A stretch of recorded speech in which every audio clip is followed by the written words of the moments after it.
Hello, I'm Dr. Chris Storty, and what I'm expecting today is that you gain hope and knowledge. Hope that you can be healthier than you are right now, and the knowledge to take the first step. And what I was inspired to talk about today is a philosophical concept at the core of my practice that is the reason why my patients say to me on a daily basis that I'm unique and that I've helped them like no other chiropractor or MD has ever done. So let's jump in. All right, let's imagine this. Imagine your two components. Imagine you have a physical body and a spiritual body. And actually, the goal in chiropractic, as the founders put it, the goal of chiropractic was to combine the physical and the spiritual bodies. And what they said is that at that point, that the spiritual part of us, which is infinite, could express itself through the limited matter that is our physical body. And at that moment, you would function with the unlimited potential of that spiritual body. Now, at this point, true health is achieved, and symptoms are they're just not present. You have this ability to adapt to anything. Anything in the world is actually possible. You roll with stress, you heal from injury, you sleep restoratively, you digest completely, you move easily, you think, you make decisions, your weight is ideal, you even age gracefully, and so much more. That's the power of when those two bodies are just melded together. And when we are conceived, we are more spiritual than we are physical at that moment. And we possess all the possibilities, all the potential. And when those two components of your parents come together, a spark occurs, and you are one cell. So imagine one cell. You were once one single cell, a cell that had the power of all that you're to become in that one single point. So all of that energy had to expand.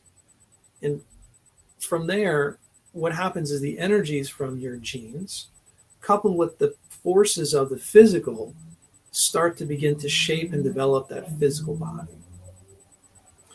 The spiritual body is always with you. It's perfect. It is always working from the time you are conceived until the time you pass. It is working through your matter all the time.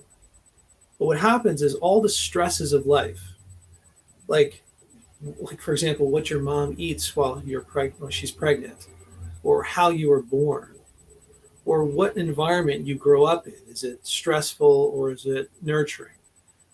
What kind of foods you eat when you're young? Are they nutritious or are they, toxic?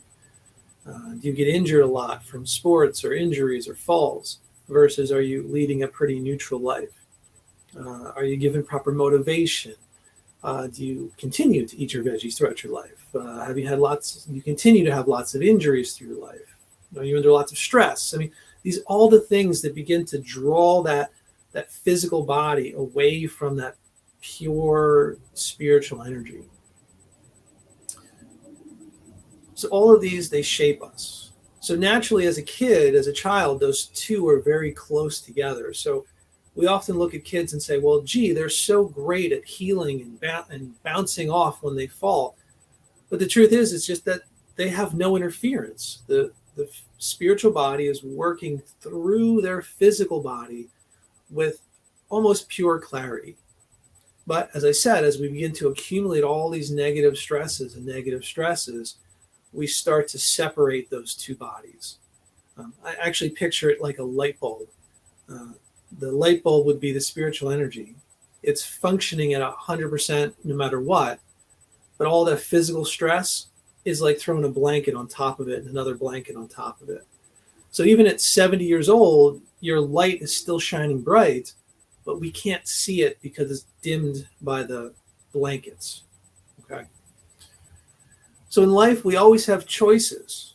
And in each moment, we have a choice. We can, well, one, if we know about this philosophy of that our spiritual energy is really who we are, if we understand that, then we can make a choice and say, does this action help me function better, or does this action pull me further apart? And unfortunately, those decisions in healthcare are kind of already made for us. The overriding philosophy in medical health is very physical. It's rooted in treating just the physical. And we in those professions, we don't focus on finding the true healing and giving the body the chance to heal from the inside out. I often sit and obviously I ponder this stuff. You can tell I have these kind of conversations, but I've often admired a healed cut, right? And I think to myself, I go, what a miracle this little cut is. The body, you cut your skin and the body just knits together and often leaves no trace behind. Clearly, your body can heal from injuries. But one of the things that happens is when it comes to more chronic issues, like functional issues like heart disease or arthritis, we often forget that the body can still heal those areas as well. Now, I get it. It might be fear, who knows? But we begin to rely on the outside treatments that are actually designed to just stimulate or suppress the physical body, not to restore the body back to function, not to combine those physical and spiritual bodies. So in fact, a lot of times those treatments, which are drugs, often cause harm or side effects, actually drawing further our body away from itself. Now, I hear the skepticism. Not everything can be healed naturally, and I get it. At some point, the physical body is so far gone, is so beyond the limits, that the self-healing, the natural healing just isn't available. But I'm not saying abandon all medical treatments. What I'm saying is we need to use these tools wisely and understand this philosophy so we can allow the body to be the primary healer and we can just simply assist. Even in situations where it's hopeless and the person's body is beyond repair, like a person with cancer, you can still apply these healing methods. You can still apply this philosophy and make the body the primary healer, but you may have to do some medical treatments, and that's okay. So I guess what I'm saying is that the biggest takeaway is that I hope you believe that you can have good function through your entire life, that your body's physical function is not just affected by age, that your spiritual part of you is working all the time, and that if you learn how to combine those two, that you can be the best healer you can be in any situation. And hopefully the more we work together, the more you hear these conversations, I hope you get a new appreciation for how the body works and how to look at symptoms in a little bit different way, and maybe even possibly use that knowledge to live a healthier life. So what I want to do is I want to give a little example. Let's actually talk about something that's really common. Digestive problems are very common. So I'd like to use this example to kind of describe this philosophy and how we would handle it. So let's talk about this. So actually what happens is when you smell food cooking, there are receptors in your nose that send signals up into your brain, and they actually tell your brain what's being cooked. You smell protein or meat being cooked, your brain goes, okay, that's protein. And what happens is your brain then sends signals, and those signals travel over the nerves, and those nerves go through the spinal cord, and some of them go to the mouth, and you produce saliva. And others go down to the stomach, and you begin to produce acid. And others go to the pancreas, and you begin to produce enzymes, and so much more. And all of this is done to prepare your body to digest the food that is coming. And this actually happens before you even take the first bite. That's the beauty of it. You haven't even eaten food yet, and all this is going on. So let's now imagine that you have an injury in your neck. And that injury in your neck is at the level where it stops the signal or diminishes the signal that goes to your stomach and tells your stomach to stop producing acid. So now when you start to eat, your stomach starts to produce acid, but the mechanism to turn it off is being disconnected. In this case, you would actually begin to produce too much acid. Now, in our healthcare system, there's a name for it. It's called acid reflux or overproduction of acid. And we're taught to take Tums or some sort of prescription acid reducer. And the problem is we're assuming that the stomach is broken. We assume that there's no other option but to take those medicines. And what I found is people are very frustrated with this method because deep down in their spiritual body, they know that healing is possible. And it can be difficult because on one side you go, I know this is possible, but on the other side, you're being told nothing can be done. And so oftentimes people resolve themselves and say, all right, well, I'll just take these pills and I'll just avoid these foods and that becomes my life. And it's very sad, actually. And what I've found is when given the knowledge that we're talking about today, that your body can heal itself, that it's even possible, whether it does or doesn't, just having the knowledge that it's possible gives people hope. And many times they start taking actions that help them overcome this issue. And in my practice of over 20 years, we have thousands of stories, thousands of times when people have had these moments when they were told nothing can be done. And then they came to me, and within a very short period of time, the issue began to change. But again, I'm not saying every single person I can help with their digestive problems. But if we use our current philosophy and we understand that if we were to improve the body's function, if we were to take actions that combine those physical and spiritual selves, that our body would have a chance of potentially healing. So what I would do in this example I'm describing is we would, of course, look to the spine. The spine is it's like the fuse box of the body. Right? In a house, the wirings come in and there's fuses that control the amount of power that goes from one room to another.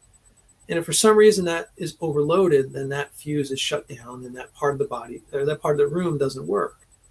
And the same thing happens in the body. If somehow that part of the body is overwhelmed, whether by physical stress or emotional stress or chemical stresses, what can happen is those nerves can no longer send signals with their full power to where they need to go.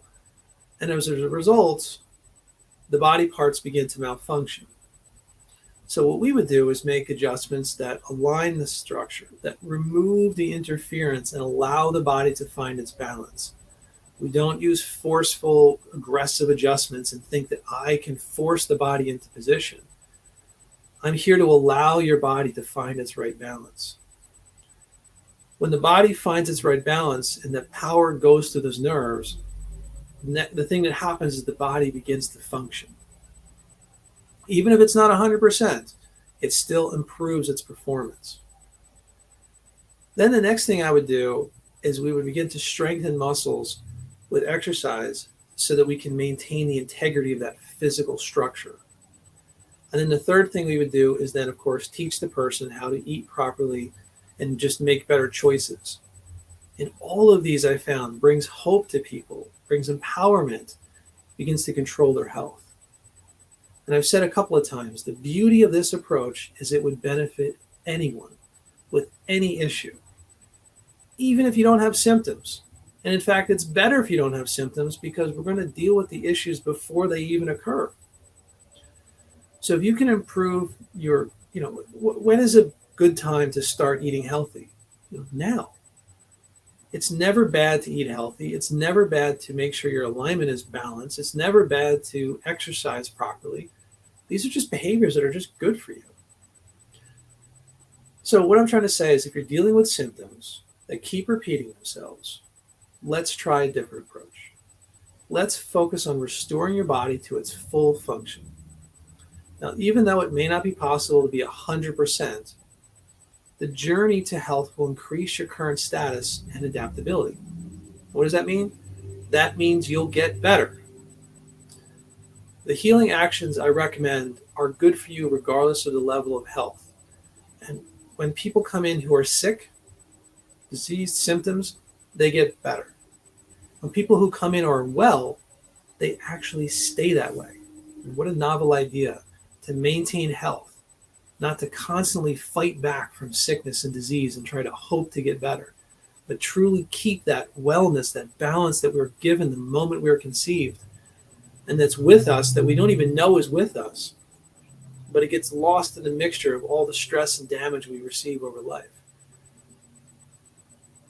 What I really hope is all of you who are listening, if you've never been to the office, if you've never, this is the first time we're meeting, I would love for you to go to the website below and make an appointment or call the phone number and say, Doc, I want to sit down, let's have a consult. If you're one of my patients and we've already worked together, we could also sit down again.